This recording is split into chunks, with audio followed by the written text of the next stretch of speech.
to Father William Corby, a Catholic priest. Father William Corby was one of the chaplains in the Irish Brigade. He's actually blessing some of the troops in the Irish Brigade before they march down towards the wheat field for battle. After the Civil War, Father Corby became president of Notre Dame University, and there's an exact replica of that statue out at South Bend, Indiana. In fact, Notre Dame even has a hall named Corby Hall, Father William Corby. This is the bloody wheat field. This is, and there was fighting in dozens of wheat fields, but this is the most famous wheat field at Gettysburg.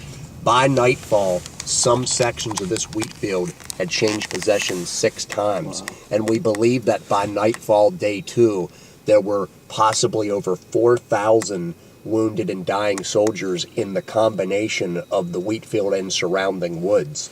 Some of the soldiers wrote in their letters they thought they could have walked through this area and never touched the earth by walking on the bodies. So maybe one of the more hallowed areas of any Civil War battlefield.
Well, good afternoon. It's the second day of the battle, July 2nd, 1863. Things have changed overnight. The Union Army has rallied on high ground south of Gettysburg, Cemetery Hill, and as reinforcements arrived that night, positioned to the southeast of Gettysburg, the Krepps Hill on the right, and down gently declining Cemetery Ridge, 2 miles to two rocky hills called the Round Tops. It's a good defensive position, and that night more Union reinforcements, the night before the Battle of the Wheat Field on July 2nd, more Union reinforcements arrived in Gettysburg than Confederates, and now the advantage in numbers has shifted to the Union. The Union also has a shorter line to occupy. The entire Fishhook Union line following high ground south of Gettysburg covers about 3 miles in length. The Confederate line is about twice that length, about 6 to 7 miles long. It surrounds the Union line. General Lee, the Confederate commander, after the first day of the fight, has looked at the Union line and realized the Union has the advantage of the inside lines. No matter where he attacks this Union Fishhook line on July 2nd, they can draw troops from a relatively nearby area and rush them to any threatened point on their line.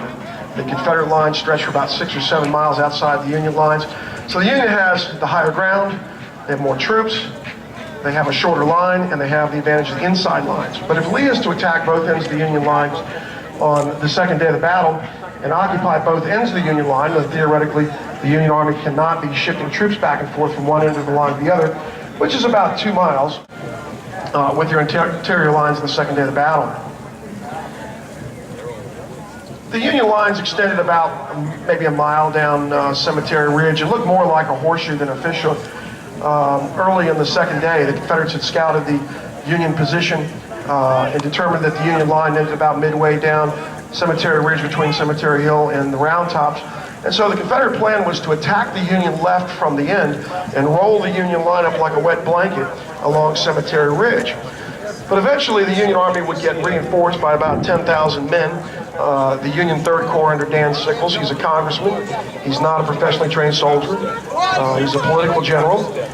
And as Sickles occupies his ground on Cemetery Ridge down toward the Round Tops on the left, high ground, he notices that the ground just north of Little Round Top is really the lowest ground on the battlefield. Cemetery Ridge continues to decline until it rises up to Little Round Top. And Sickles looks out to his front, and he sees for about 3/4 of a mile in front of him, rising ground out toward a peach orchard along the Emmitsburg Road, which is only going to be about 600 yards from the Confederate position.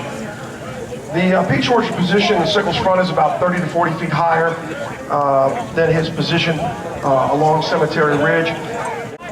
Now, he'd been given very specific orders by his general, George Gordon Meade, who'd only been in command for 4 days, that he was to extend his line along Cemetery Ridge and anchor it on Little Round Top, which is a really dominating feature on the southern end of the Gettysburg battlefield. But Sickles, against orders, moves his 10,000 men forward. 3/4 of a mile, only 600 yards from the Confederate lines. And his lines run along the Emmitsburg Road for about a half mile.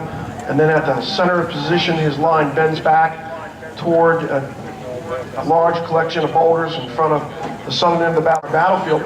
But as far as the historic wheat field goes, you would be looking north to south.